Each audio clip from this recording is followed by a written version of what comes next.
हाय नमस्ते, कशा आहात तुम्ही सर्वजण. प्लीज माझ्या चॅनलला सबस्क्राईब करा.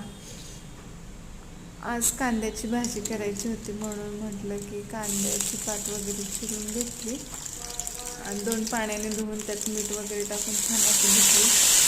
नंतर तेल वगैरे टाकून लसणाची वगैरे फोडणी दिली आणि मिरची आणि मुगाची डाळ टाकली. त्यामध्ये मीठ वगैरे टाकून मग चिरलेली कांदा पात पाण्यामध्ये मस्त धुवून अशी पिळून भाजीला फोडणी वगैरे दिली. 5-10 मिनिटात कांद्याची पात तयार आणि छान लागते अशी केली की खूप मस्त वाटते.